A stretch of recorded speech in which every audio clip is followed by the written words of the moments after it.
7년 전 10월 25일 92년 10월 25일 첫 예배 드리면서 그 시대 속에 불었건 성교라는 분명한 하나님께서 부르심이 있었고요. 또 제가 어릴 때부터 가져왔던 마음속에 품었던 평신들을 깨우는 제자훈련, 그리고 분단 상황에 대한 애타는 마음을 주셔서 통일을 준비하는 교회, 이 3대의 비전으로 시작되었습니다. 근데 우리가 지난 2017년 25주년부터 하나님이 이 3대 비전 위에 또 새로운 비전을 주셨습니다. 그것은 한 세대를 마무리하고 다음 세대를 이어가는 주영한 공동체가 다음 세대를 세우는 교회로, 그래서 2017년부터 2년 차 벌써 다음 세대를 세우는 교회가 우리의 3대 비전 안에 새로운 비전으로 주신 것입니다. 근데 그 3대 비전과 이 다음 세대를 세우는 것은 다른 것이 아니라 교회의 연속성으로 주신 비전이죠. 다음 세대, 우리가 한 세대 25년을 마무리하고 다음 세대를 이어가는 교회 공동체로서 다음 세대에 대한 비전인데, 그 가장 기본에 깔려있는 다음 세대를 세우는 교회로서 가진 본질적인 비전은 찾는 이 중심 교회였습니다. 찾는 이 중심 교회죠. 그래서 우리가 계속 찾는 이가 찾는 교회에 계속 우리가 비전 기도문도 이야기하고 고백하고 있고, 또 계속해서 우리가 교회의 실제적인 표가 되고 있습니다. 오늘은 특별히 그 찾는 이 중심의 교회를 생각하면서 하나님 이 시대 속의 주요한 교회를 통해 주시는 하나님의 음성을 듣길 원합니다. 계속 반복적으로 말씀드리지만 지금 한국교회는 심각한 위기를 맞이하고 있습니다. 제가 이렇게 이야기할까요? 교회가 세상 속에서 이렇게 취급받은 적이 없었습니다. 취급이라는 단어를 써서 너무 죄송스럽지만 지금 적어도 한국교회는 그렇게 세상 속에서 취급받고 있습니다. 우리가 요 근래 어떤 매스컴에서 이야기하는 한국교회, 명성교회 문제도 물론이고, 또 지난주에는 우리 합동쪽의 대표적인 교회는 사랑의 교회가 서초구청에서 합법적으로 어떻게 보면 허가를 낸 예배당 구조를 다시 원상복귀하라는 대법원의 명령, 구청이 허가한 상황을 주민들이 고소해서 대부분이 시민들의 손을 들어주는, 저는 어떻게 보면 그 거대한 한 3천억 정도에 들은 예배당을 다시 원상복구하라는 이런 명령을 받고 있습니다. 저는 뭐 그것을 여러 가지 해석할 수 있지만, 교회가 그토록 선교와 구제와 사회의 어떤 섬김을 감당해 왔지만 적어도 세상 속에서 그 정도로 밖에는 어떻게 보면 취급받지 못하고 있구나 하는 생각을 개인적으로 하게 되었습니다. 교회야말로 세상의 유일한 소망이고, 교회만이 주님의 군을 선포하는 유일한 하나님의 나라의 출장소가 이렇게까지 되었나 하는 자괴감을 가집니다. 누구 말대로 기독교 혐오시대다, 교회 혐오시대, 이렇게 이야기하는 사람들 얘기를 듣게 됩니다.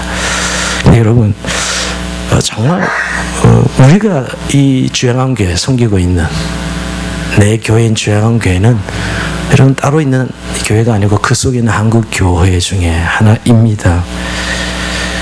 정말 저는 저와 여러분이 우리 교회를 섬기면서 정말 우리 교회는 좋은 교회인가, 정말 주님이 기대하시는 기뻐하는 교회고 주님께서 명령하신 시대적 소명을 감당하는 그런 교회인가 하는 생각을 다시 한번 하게 됩니다. 정말 우리 자신이 다니는 교회가 정말 좋은 교회라고 생각하고 다닌다면 그건 너무너무 행복한 그리스도인일 거예요. 그러나 사실은 우리 교회 정말 좋은 교회라고 이야기하지 못하는 성도라면 참 불행한 그리스도인이요, 또 불행한 교회라고 저는 생각합니다. 많은 사람들이 좋은 교회를 근데 이야기하면 너무 좀 개인적인 관점을 가지고 있는 것 같아요. 어떤 교회가 좋은 교회일까요? 정적인 분들은 좀 정이 많고 사랑이 많은 교회가 좋은 교회다, 이렇게 이야기하고요. 또 의로운 분들은 뭐 재정이 투명한 교회가 좋은 교회다. 그래서 몇몇 분들을 만나면 이런 이야기하는 분들 얘기 자주 듣습니다. 또 어떤 상처를 많이 받은 분들은 민주적인 교회요, 너무 권위주의고 봉건적인 교회가 아니라 민주적인 교회가 좋은 교회다 이렇게 이야기하는 분도 있습니다. 또 요즘 좀 젊은 세대들 젊은 친구들은 예배당 시설이 편리하고 아기들도 가서 마음 놓고 예배 드릴 수 있는 시설이 좋은 교회를 좋은 교회라고 얘기하더라고요. 또 어떤 좀 어려운 분들은 가난한 이웃을 돌아보는 정말 가난한 이웃들의 친구가 되어주는 그런 교회가 좋은 교회다 하는 분들도 있고요. 또 정의파들은 사회 불의에 한가하는 어떻게 보면 굉장히 정치적인 교회가 좋은 교회다 이렇게 하는 이야기하는 분들도 들었습니다. 예, 또 뭐 어떤 분들은 헌금 이야기 안 하는 교회가 좋은 교회죠 이렇게 얘기하는 분들도 있습니다. 정말 여러분 어떤 교회가 정말 주님이 기대하는 좋은 교회일까요? 제가 목회자로서 또 교회를 섬기면서 성경 속에서 정말 주님이 좋은 교회라고 말하는 주님이 기대하시는 교회가 어떤 교회일까? 제가 내린 결론은 주님이 주신 은혜는 결국은 건강한 핵심이 있는 교회입니다. 계속 영적 출생이 일어나 변화되어가는 교회. 건강한 핵심을 통해서 계속 생명이 일어나는 교회. 그 본질을 가지고 있는 교회가 주님이 기대하신 좋은 교회라고 말씀하고 있습니다.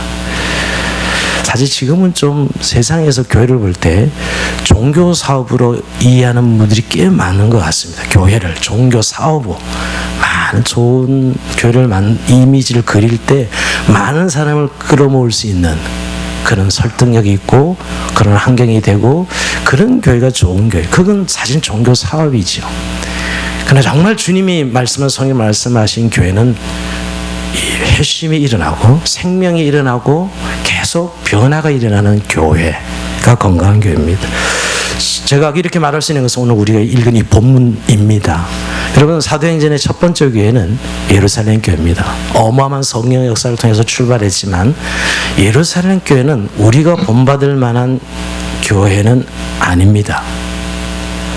예루살렘 교회는 유대주의의 벽을 넘지 못한 어떻게 보면 그 시대 속에 지는 교회였고 오히려 오늘 읽은 11장에 나타난 안디옥 교회가 첫 이방 교회가 그 하나님의 마음을 품고 세계 선교를 감당하여 오늘날 저와 여러분에게까지 복음을 전해준 교회라고 할 수 있는 안디옥 교회가 그 모델입니다. 저는 우리 교회를 시작할 때부터 초대교회로 돌아가자 그랬을 때 예루살렘 교회가 아닌 안디옥 교회를 모델로 삼아 지금까지 그 안디옥 교회의 꿈을 꾸면서 우리가 교회를 섬겨왔습니다. 오늘 이 건강한 핵심이 있는 교회, 요즘 말로 바꾸면 찾는 이가 계속 구원받는 교회지요. 오늘 읽은 우리가 본문 11장 21절에 이런 말씀이 있습니다. 주의 손이 그들과 함께 하심에 수많은 사람들이 믿고 주께 돌아오더라. 많은 구도자들이 예수님께 돌아오는 핵심이 있는 교회였습니다. 여러분 안디옥 교회는 구브로와 구레네 몇 사람이 안디옥에 올 때까지 그곳에는 한 명의 그리스도인도 교회도 없었습니다. 구브로와 구레네 몇 사람이라는 정말 요즘 말로 표현하면 정말 무명의 사람들이었습니다. 그런데 외지인들이 와서 예수님에 대한 이야기를 하자 몇몇 사람들이 감동을 받고 예수를 믿으면서 인생이 바뀌기 시작했습니다. 여러분 안디옥 교회는 처음에 한두 명이었을 거예요. 시작은. 근데 이렇게 바뀐 사람들을 보면서 또 다른 사람들이 복음을 전할 때 예수님을 믿는 주께로 돌아오는 것을 보게 됩니다. 이때 성경은 수많은 사람들이 믿고 주께 돌아오더라 이렇게 표현하고 있습니다. 사실은 예루살렘 교회는 안디옥 교회에 전혀 파송할 마음이 없었습니다. 이방인들에게 복음 전할 생각을 하지 않았으니까요. 근데 어쩔 수 없이 이들이 밀려서 고난에 핍박에 밀려와서 복음을 전한 것인데 교회가 생기고 거기 부흥이 일어난다는 얘기를 듣고 결국 예루살렘 교회는 그냥 있을 수는 없었어요. 사도는 파송하지 못했지만 바나바라는 인물을 정말 믿음의 인물을 파송하게 되고 그 바나바가 이제 안디옥 교회를 섬기면서 더 구체적인 교회의 모습으로 세워집니다. 그 바나바가 바울을 데리고 오면서 이제 이방 교회로서의 모습이 갖춰지지요. 여기서 보면 여러분 한꺼번에 크게 붕이 생긴 것 같지만 물론 나중에는 그런 역사가 보면 있었어요. 처음에는 한 사람 한 사람이 순차적으로 예수님을 알아가는 그런 과정이었을 것이에요. 한 사람이 예수님 믿고 변화되는 걸 보면 그 사람이 또 그 사람을 보고 변화되어 가는 일이 계속 벌어진 것이죠. 이 안디옥 교회는 진정한 회심이 끊임없이 연차적으로 일어났던 것이에요. 사람과 사람들을 통해서 끊임없이 새로운 사람들이 예수님을 만나는 일이 일어나는 것, 그것이 안디옥 교회였습니다. 여러분, 그 당시 유대인들에게만 갇혀있던 편견의 틀을 깨고 이방인들에게 복음을 전하는 교회가 안디옥 교회입니다.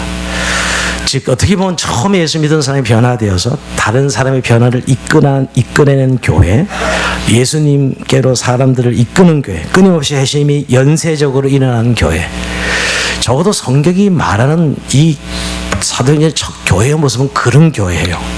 그 교회가 세계 선교의 사명을 감당해서 우리까지 복음이 전해졌다는 것에 대해서 우린 교회의 원형을 봐야 됩니다. 교회의 원형은 성경에 있는 것이고 그 원형은 안디옥 교회에 있었던 것이죠. 그래서 여러분, 저희 교회는 처음부터 안디옥 교회를 모델로 말씀을 늘 드려왔습니다. 자, 그러면서 오늘 정말 우리가 27주를 맞이하면서 찾는 이 중심의 교회로 하나님이 세우시기를 원하시니 주영한 공동 속에 어떻게 하면 찾는 이 중심의 교회가 될 수 있을까? 안디옥 교회를 모델로 한 오늘 4가지를 생각해 보려고 합니다. 자, 첫째로 찾는 이 중심의 교회는 깬 교회이어야 합니다. 자, 깬 교회라 해서 한번 따라합시다. 깬 교회. 예, 깽판 치는 교회가 아닙니다. 깬 교회입니다. 이건 뭐냐면 편견을 깬 교회입니다. 여러분, 우리의 초대교회는 유대인들이 처음 이 복음을 가졌는데 그 유대인들은 자기들만의 하나님, 이 유대의 벽을 넘지 못하고 있었습니다. 그래서 바울이라는 인물을 하나님이 부를 수밖에 없었던 것이죠. 12사도도 마찬가지였고요. 지금도 유대인들이 유대의 벽을 깨지 못하고 있죠. 유대주의라는. 근데 구브로와 구레네 출신의 몇 사람이 안디옥에 와서 처음으로 그 편견을 깼던 것이에요. 그리고 이방인들이 처음으로 예수님에 대한 이야기를 합니다. 여러분, 복음을 전하는 자가 자기 자신의 편견을 깨는 것으로부터 회심은 시작됩니다. 굉장히 중요한 이야기예요. 우리가 왜 복음 전하는 삶을 살지 못하는가를 근본적으로 따져보면 우리 안에는 편견이 있습니다. 바로 이런 편견. 유대인들이 그토록 뜨거운 예루살렘에 꼈지만 유대주의라는 편견을 깨지 못했을 때 그들은 유대의 벽을 넘어가지 못합니다. 마찬가지로 저와 여러분 예수님을 믿지만 이 복음 전되는 이 편견을 가지고 있는 한 우리로부터 복음은 전해지지 않는다는 사실을 저도 발견하게 되었습니다. 그것은 이런 것이죠. 저 사람은 정말 저렇게 잘 사는데 돈도 있고 권력도 있고 또 실력도 있는데 하나님이 왜 필요하지? 이런 생각 우리에게 있지요. 그렇죠. 정말 잘나고 잘 사는 사람들에게 뭐가 부족해서 하나님이 필요해? 이런 생각이죠. 또 반대도 있습니다. 저렇게 악한 사람은 예수 믿으면 안 돼. 저런 인간은 예수 믿어서는 안 되는 저 강팍 인간. 저런 사람이 천국 가면 나도 천국 안 가. 이런 편견이 저 여러분에게도 있다는 사실입니다. 여러분, 세상에 하나님 없이 살 수 있는 것 같은 사람들이 있지요. 그러나 여러분, 우리 눈에 그렇게 보이는 것입니다. 그런 사람에게는 오히려 여러분, 세상에서 잘 나가는 사람일수록 분명한 것은 내적 공허가 있습니다. 뭘 보면 그 공허를 채우기 위해서 끊임없이 애써야 하고 무엇인가를 해야 됩니다. 여건이 되는 사람들에게는 이 내적 공허를 채우기 위해서 끊임없이 장난감을 구매합니다. 취미를 사고 여행도 사고 좋은 집도 사고 어떤 때 요새는 돈으로 좋은 배우자도 삽니다. 지금은 세상 그런 세상 같아요. 또한 건강도 사고 좋은 교육도 사고. 근데 여러분, 근데 그런 사람들조차 죽음 이후의 삶에 대한 질문을 던지면 답을 못합니다. 야, 죽고 난 건 뭐 난 모르겠다. 뭐 이런 사람도 있고 솔직하게 이야기하는 거죠. 죽으면 끝이지. 더 이상 생각할 거 뭐 있냐? 이렇게 얘기하는 사람이 있습니다. 그러니까 아무리 부와 명예를 가지고 끊임없이 장난감으로 살 수 있어도 죽음이라는 절체절명의 한계상에 부딪히고 난 다음에는 그들이 가지고 있던 그런 모든 장난감들이 소용이 없다는 것을 발견하게 됩니다. 죽음 앞에는 무용지물인 것이죠. 이런 의미에서 우리가 가지는 편견은 정말 편견입니다. 반대로 하면 절대로 믿으면 안 될 것 같은 사람들에 대해서도 어떻게 저렇게 강팍하고 악하게 되었는가 한번 생각해 보세요. 예, 어릴 때 대부분 사랑받지 못한 환경과 상황에서 자랐을 뿐이에요. 대부분 그런 사람들은 자기 목적을 위한 수단으로 여기는 사람들에게 이용당했던 것이죠. 오히려 그런 사람들이야말로 더 하나님이 필요한 사람들인데도 불구하고 우리는 저런 사람은 예수 믿으면 안 돼라고 생각하는 것이죠. 근데 이런 편견보다 더 큰 편견이 있습니다. 자신에 대한 편견입니다. 우리는 다른 사람에게 복음을 전할 만한 입장과 여건이 아니다라고 생각하는 거예요. 내 인생을 봐. 내가 하는 짓을 봐. 내가 하나님을 믿는다고? 나는 완벽하지도 않고 신앙도 깊지도 않고 교회생활 열심히 하지도 않아. 또 내 인격도 변화되지 않았는데 어떻게 내가 복음을 전해? 어떻게 전도를 해? 이런 생각을 가지고 있는 것이죠. 이것도 정말 편견입니다. 그래서 대부분의 사람들은 복음 전하는 일은 특별히 은사 받은 사람들이나 목사나 선교사들이 하는 일로 치부합니다. 이건 너무너무 위험한 편견입니다. 여러분, 물론 우리는 잘 생각해보면 우리가 전하는 말로 저 사람이 예수 믿고 변화된다는 거 확신하기 어렵습니다. 여러분, 저 여러분이 예수 믿을 때 뭐 예수님 본 적이 있어요? 예수님 함께 한 적이 있어요? 그렇지 않지요. 근데 우리가 그 복음을 전합니다.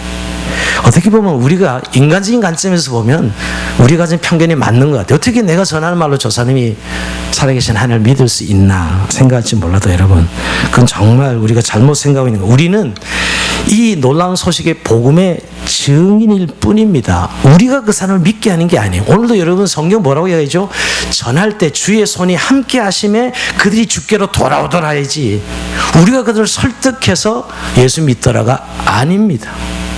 그들은 복음의 증인이었는데 주의 손이 함께 하심에 주께로 돌아오더라입니다. 여러분, 우리 어떤 이런 편견 때문에 우리가 지금 전도자로서의 삶이, 전도자의 태도가 만들어져 있지 않는, 편견에 갇혀 있는 것이죠.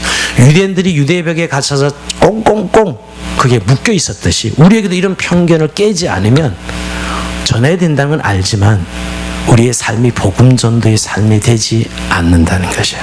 이것부터 깨야 돼요. 그래서 첫 번째 찾는 이 주님의 교회가 되려면 깬 교회래요. 우리의 편견을 깬 교회 됩니다. 자, 두 번째 교회는 애교회여야 합니다. 따라합시다. 애교회여야 합니다. 아까 뭐죠? 깬 교회인데 이번 애교회입니다. 자, 오늘 여러분 이 안디옥교를 보십시오. 구부러와 구레네 사람 몇 사람의 편견을 깬다고 해도 헬라 사람들에게 예수님을 이야기하는 것은 쉽지 않았습니다. 헬라 사람들에게 대한 편견을 깼다고 해도 그냥 편하게 이야기하는 이웃으로 남을 수도 있었을 것입니다. 근데 왜 이들은 그들에게 예수님에 대해서 이야기했을까요? 왜? 그냥 좋은 이웃으로 지낼 수도 있는데 그것은 애타는 마음이 있었기 때문입니다. 이 애는 여러분 창자를 가리키는 말입니다. 애탄다, 창자가 끊어진다, 창자가 뒤틀린다, 이런 의미가 있습니다. 하나님 없이 살아가는 인생을 보면서 그 안디옥 교인들은 애탐이 있었던 거예요. 자신들은 예수님을 믿어서 인생의 목적이 바뀌고 삶의 내용이 바뀌었는데 이들은 예수님을 전혀 모르고 살아가고 있기 때문이죠. 근데 여러분, 이 애탐은 사실 하나님의 애탐입니다. 여러분, 하나님 성경 읽어보면 하나님 끊임없이 주께서 인생을 향하여 돌아오라는 표현이 얼마나 많았어요. 오라는 표현, come. 성경에 수없이 나옵니다. 우리가 사복음서의 비유를 보면 탕자의 비유라든가 이른 양의 비유, 드라카마의 비유, 모든 예수님의 비유는 사람을 찾으시는, 우리 지난주 찾는 이 축제도 삭개오야 내려오라 하면서 찾으시는 예수님의 마음, 그게 하나님의 애탐입니다. 사실 그래서 자기 아들을 희생시킨 거 아니에요? 우리 마음의 이 애탐은 사실 우리 거가 아니라 하나님이 가진 애탐을 우리가 전이받은 것이죠. 정말 그리스도를 사랑하고 하나님을 사랑하는 자의 마음속에는 그 하나님의 애탐이 전이 되어 있어요. 그래서 인생을 보면 하나님이 살아가는 인생들에 대한 애탐이 있는 것이죠. 여러분, 우리가 의무로 복음을 전할 수도 있지만 사실은 마음속에 애탐이 없으면 복음 전하는 일은 하지 않습니다. 우리가 전도 훈련을 저는 필요하다고 생각하지만 전도 훈련은 그리 중요하지 않습니다. 사실 애탐이 있으면 애씀이 있어서 복음 전하는 삶을 살게 된다는 거예요. 이 정말 참느리 중심의 교회 되려면 두 번째 예타는 교회 된다는 것이죠. 자, 세 번째 어떤 교회 되느냐? 따라합시다. 말이 있는 교회. 예, 기독교는 말의 종교입니다. 여러분, 동양 철학은 말하지 않아도 마음이 전달된다고 합니다. 불교의 최고 경제가 뭐지요? 불교의 최고의 언어 도단이에요. 언어가 끊어졌다. 또 마음으로 통하는 게 최고의 경제예요. 불교는 여러분. 근데 기독교는 반대입니다. 침묵하시는 하나님이 아니라 말씀하시는 하나님이요, 직접 이 땅에 찾아오셔서 그리스도가 우리에게 말씀하시는 하나님입니다. 그래서 우리가 하나님에 대해서 말해야 되는 것이에요. 오늘도 여러분, 이 안디옥 교회가 이르러서 헬라인에게 말을 하여 그랬어요. 20절에 보면 말을 하여서 복음을 전했다고 이야기합니다.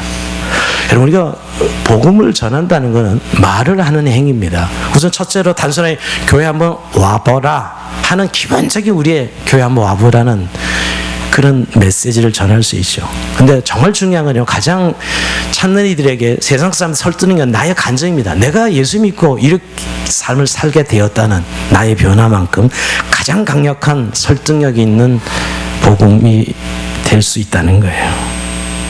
그 다음에 여러분, 더 나가서 정말 예수님에 대해서, 하나님에 대해서 이야기해 줄 수 있는, 예수님이 도대체 우리를 위해서 뭘 했는지, 어떻게 우리를 대하여 논란을 행하셨는지 말로 설명할 수 있어야 됩니다.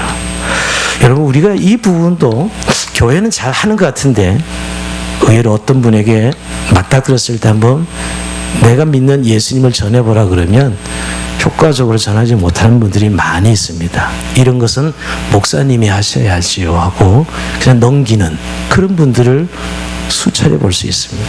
여러분, 이게 말하는 교회예요. 누구나 적어도 내가 이제 세례받고 그리스도인의 정체성을 가졌다면 저 누군가에게 말을 해서 복음을 전할 수 있는 교회에 되죠. 근데 여러분, 이 말이 너무 해프게 하면 안 된다는 겁니다. 여러분, 너무 귀한 것을 쉽게 던지는 것은 이건 너무 어리석은 것이에요.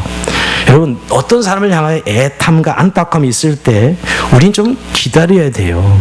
너무 성급하게 말하지 말고 관계가 형성될 때까지 기다려야 되는 것이죠. 우리가 사람 만나면 다 복음 전하고 싶어 합니다. 그러나 값싸게 전할 수는 없어요. 그때 그 기다림이 필요한데, 그 기다림은 사실 막연한 딜레이가 아니라 깨어있음이에요. 그 사람에 대한 깨어있음이 애탐과 애씀을 통해서 어느 순간 결정적인 시기에 말을 하도록, 그 사람의 필요를 채워주도록 말을 하는 것이죠. 그래서 말하는 교회여야 됩니다. 해프게 말하는 것이 아니라 꼭 필요할 때 예수님이 어떤 분인지, 하나의 어떤 분이 말할 수 있는 교회 되죠. 이게 참는 중심이 있어야 될 세 번째 내용이고요. 네 번째, 참는 중심이 교회 있을 때는 삶이 있는 교회 됩니다. 따라합시다. 삶이 있는 교회. 예, 삶이 따라주지 않으면 말은 공허해집니다. 사실 우리가 말을 못하는 이유도 사실은 삶이 따라가지 못한다고 생각하기 때문이죠. 근데 실제로 안디옥에 이르렀던 구보로와 군인의 사람 몇이 예수님에 대해 이야기했을 때 사람들이 예수를 믿게 된 것은 그들의 말재주는 아니었던 것 같아요. 근데 외지인이 안디옥에 와서 살아가는 그 모습, 또 그들이 말하는 것과 그래도 비슷하게 살아가려고 애쓰는 그 모습에 도전을 받았을 것입니다. 그리고 결정적으로는 바나바라는 인물이 파송되었을 때 바나바가 보여줬던 예루살렘 교회에서 자기 전 재산을 팔아서 교회 가난한 이웃을 섬겼던 그 모습이죠. 적어도 바나바는 그런 믿음의 사람이었기에 안디옥에 와서도 그런 모습을 보여줬을 것이에요. 그들을 섬기는 삶의 모습이었죠. 그래서 여러분, 그런 삶으로 보여주는 모습, 그것으로 인해 그들이 주께로 돌아왔습니다. 오늘 우리가 이 표현을 잘 봐야 될 것은, 여러분, 예수님을 믿었다, 교인이 되었다, 교인의 숫자가 늘어났다, 이렇게 표현하지 않고 어떻게 표현했죠? 성경은 주께로 돌아왔다라고 표현합니다. 자, 우리 흔히 교인이 되었다, 예수 믿었다 이렇게 표현할 수 있는데, 여기 성경은 주께로 돌아왔다라고 하는 이유입니다. 여기 특별한 의미가 있습니다. 이는 그들이 주님이신 예수님의 인격에 감동받고 예수님의 한 일에 도전받아서 예수님의 사랑을 받아들이고 예수님을 사랑하게 되어서 예수님을 따라가기 시작했다는 것이죠. 단순히 교인이 되었다는 것이 아니라 예수를 통해서 그들의 인생이 바뀌었다는 거예요. 이것처럼 더 확실한 복음 전도가 있을까요? 그들이 자기 뜻대로 마음대로 살던 인생이 예수님을 사랑하는 인생으로 바뀌었다는 것처럼 확실한 복음 전도가 있을까요? 오늘 교회가 놓치고 있는 부분은 이 부분입니다. 그래서 여러분, 베드로 사도가 베드로전서 1장 이렇게 얘기합니다. 그들이 눈으로 보지도 못하는 예수를 이제는 사랑하게 되었다 이렇게 표현하죠. 베드로 1장 8절에 보면 너희가 예수를 보지 못하였으나 사랑하는도다. 여러분 초대교회도 예수님이 떠나 승천하신 지 한 3, 40년 돼서 이 기록이 성경에 기록되는데 그때 베드로 사도가 베드로는 예수님을 본 사람이잖아요. 그러나 그가 섬기는 교인들은 예수를 보지 못하는 사람들. 그런데도 너희가 예수를 보지 못하여도 사랑하는도다. 이제도 보지 못하나 믿고 말할 수 없는 영광스러운 즐거움으로 기뻐하니 믿음의 결국 영혼의 구원을 받음이라 이렇게 표현하고 있습니다. 여러분 그래서 그렇게 살아가는 사람들을 바깥에 안 믿는 사람들이 그리스도인 크리스찬에 붙여준 거예요. 우리가 그리스도인에 부른 게 아니고 우리가 흔히 예수쟁이 긍정적인 의미로 쓰기도 하고 부정 의미로 그 예수쟁이는 우리가 붙인 게 아니고 바깥에 있는 사람들이 저 사람들이 하는 이야기대로 예수를 의지하고 사랑하네 해서 그리스도인 이렇게 붙인 것이죠. 근데 여러분 이 삶이 따라가야 된다는 건 너무나 맞지만 한 가지 오해는 하지 말아야 될 것은 이들이 완벽한 삶을 보여준 것은 아닙니다. 사실 누가 인간이 완벽할 수 있을까요? 말도 안 되는 얘기입니다. 사실은 완벽하진 않지만 그러나 여러분 이런 건 분명해요. 어제의 삶과 오늘의 삶과 내일의 삶이 달라지고 있는 걸 보여준 것이죠. 변화되어 가고 있는 삶을 보여준 겁니다. 굉장히 중요합니다. 우리는 사실은 예수를 오래 믿어도 천사가 되거나 우리가 흔히 말하는데 예수님이 확 변화되는 것 그런 일은 없습니다. 사실은 우리의 본성은 여전히 죄성이 있기 때문에. 그러나 예수님을 알고 사랑하기 때문에 어제와 오늘이 달라지고 오늘과 내일이 삶의 목적 내가 살아보는 세계관 인생관이 달라지고 내 삶의 태도는 분명히 변화되어 가고 있어야 되는 거죠. 그 모습으로 사람들은 봤던 것입니다. 그 예수님을 사랑하면서 달라져 가고 있는 그 모습 물론 여전히 완벽에는 거리가 있지만 바뀌어져 가고 있는 그들을 보면서 사람들은 예수를 믿기 시작했던 것이지요. 여러분 우리의 삶은 완벽하거나 결점이 없는 삶이 아닙니다. 단지 차이가 있다면 그분을 사랑하고 그분을 의지하기 때문에 변화되어 가고 있는 달라져 가고 있는 그 모습이죠. 그래서 그것이 사실 누군가에게 디딤돌이 되어주는 그런 삶을 보여주는 것이지요. 여러분 그런 면에서는 많은 사람들이 이런 얘기를 하면 복음 전도 얘기가 제일 재미없는 설교라고 그럽니다. 그러나 여러분 교회와 내 신앙의 생명은 여기에 있습니다. 여기서 시작됩니다. 사실 오늘 이 안디옥 교회도 처음에 갔을 때 그들이 생각이나 했을까요? 안디옥에 십자가 하나도 없고 예수 믿는 사람 한 사람도 없었을 때 그들은 복음을 전했어요. 그러니까 오늘 지금도 여러분 우리가 이런 시대에 얼마나 복음 전하기 어려워요. 그렇지만은 오늘 여러분 주님이 원하시는 일이고 주님이 우리에게 맡겨진 복음이 바로 전하라고 있는 복음이거든요. 그러니까 사실은 오늘도 표현이 주님의 손이 함께 하심이 그들이 믿고 주께로 돌아오더라. 이게 안디옥 교회였거든요. 주요한 교회가 이 땅에 당연히 있어야 될 모습은 오늘 우리가 그런 삶을 전할 때 복음을 전할 때 주의 손이 함께 하셔서 주께로 돌아오는 공동체가 진정한 교회예요. 우리끼리의 교회가 아니라 여러분. 어떻게 보면 지금도 내 삶도 추스르기 어렵고 이렇게 여유가 없고 복잡한데 어떻게 복음을 전해. 이거 자기 연민입니다. 그리스도인이 돼서 계속 이 생각에 몰두했습니다. 나도 바쁘고 우리 교회도 힘드는데 무슨 선교를 하고 전도를 하는가. 우리의 자기 연민. 사단이 계속 우리를 속이는 것이지요. 여러분 우리가 예수 믿고 변화된 게 있다면 우리가 은혜로 산다는 걸 자꾸 깨닫는 거예요. 내 노력으로 사는 것 같았는데 돌아보면 늘 은혜의 자리에 있었다는 걸 알지요. 결국 교회와 성도가 이 땅에 존재하는 이유는 바로 이 주님께서 우리에게 명하신 이 생명의 복음을 전하는 일이어야 된다는 것이죠. 누군가의 디딤돌이 되어주는 것입니다. 그러면서 여러분 주양기가 27년을 맞이하면서 꿈을 꾸어야 되는 것은 다시 이 복음 전도의 꿈이에요. 찾는 이들을 오게 하는 교회, 찾는 이들을 찾아서 섬기는 교회이어야 됩니다. 지금 교회를 향한 이런 비난, 교회를 향한 혐오는 여러분 반대로 역설적으로 표현하면 정말 제대로 된 교회를 찾는 거 아니겠어요? 교회만은 그러지 말아야 돼. 이런 게 있다니까 세상 사람들은. 이런 교회 절 보고 그런 사람 본 적 없어요. 절은 그래야 돼. 이런 사람 못 봤어요. 근데 교회는 그래야 돼. 정직해야 되고 의로워야 되고 세상 사람들 기대가 있다는 거예요. 그러니까 그 기대를 저버렸기 때문에 이런 비난을 받는 거예요. 정말 참된 교회, 정말 그 교회 공동체가 예수님을 따라 변화되어 가고 그런 예수님의 삶을 따라가는 참된 교회를 찾고 있다는 저는 역설을 봅니다.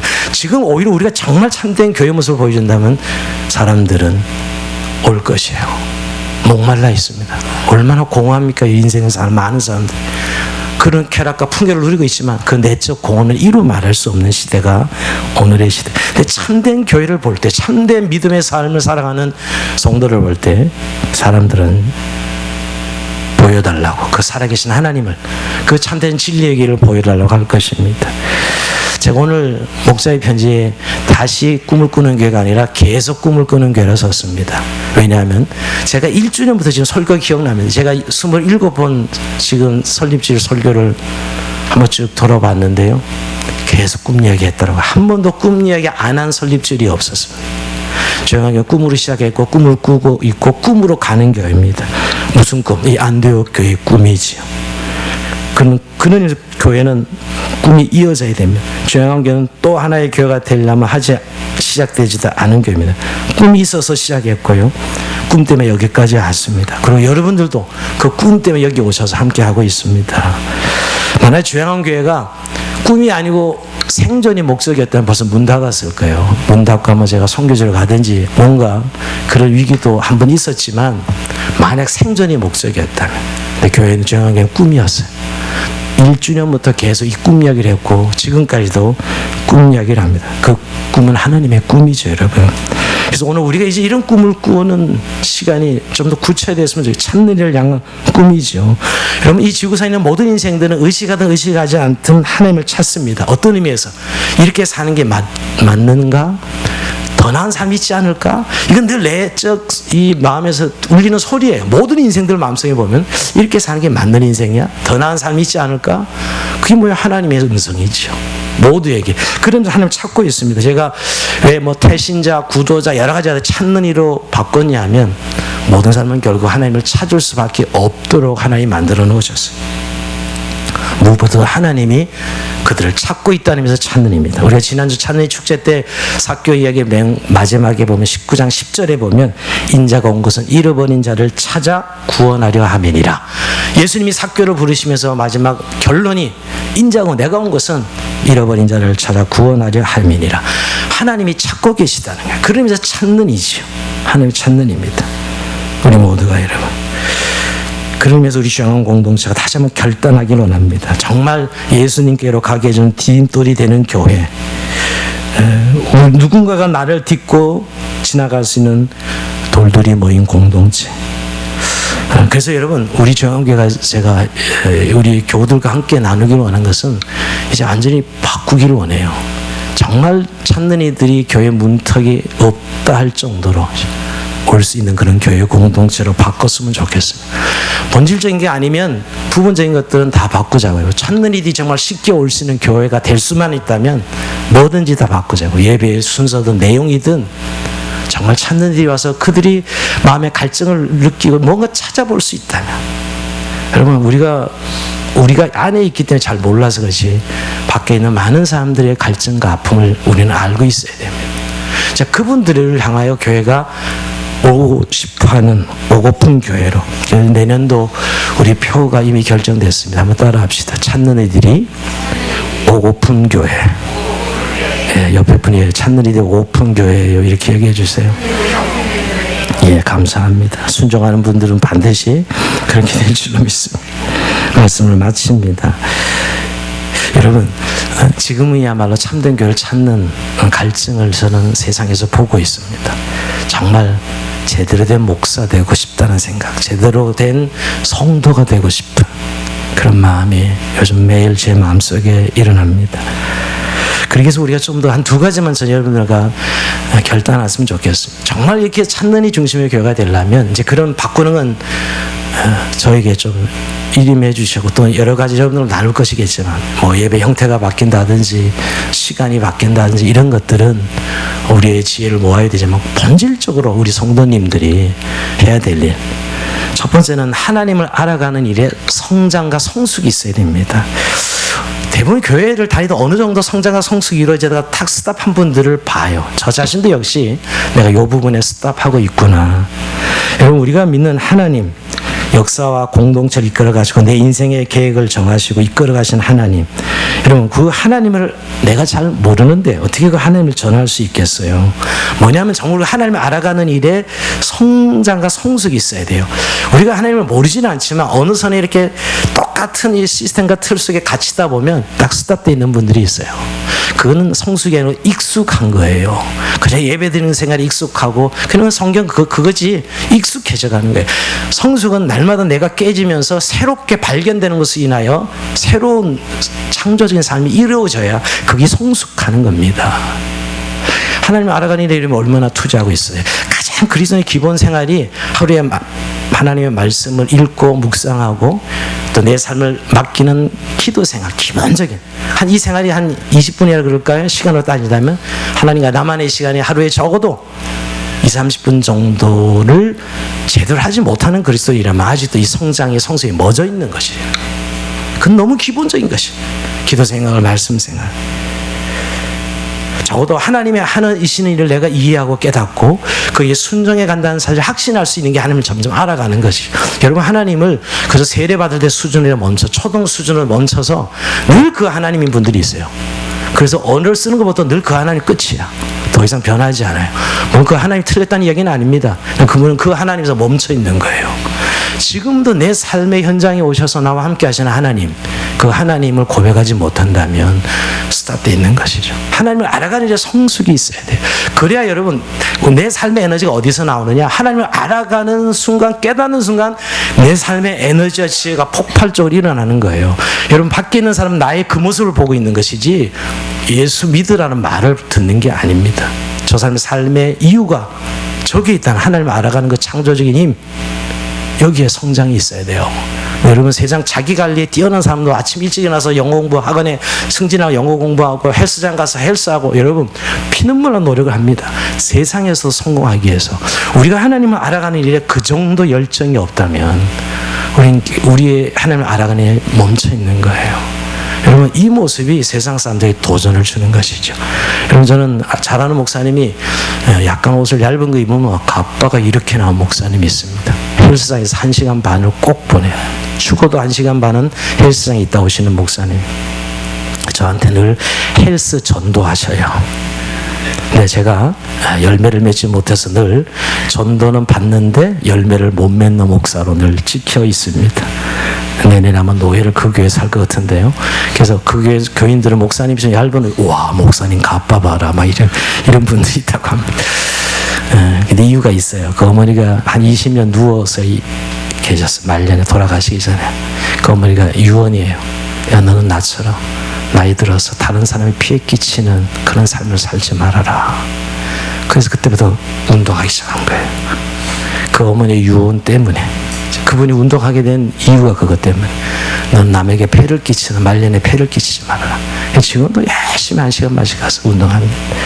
제가 그걸 보면 늘 그 노력에 너무 감동을 받는데, 정말 우리가 하나님을 알아가는 일이 얼마나 우리의 삶의 에너지와 우리의 삶의 능력입니까? 하나님을 아는 만큼 결국 우리의 삶을 사라지는 것이거든요. 하나님을 알아가는 일에 성숙해야 됩니다.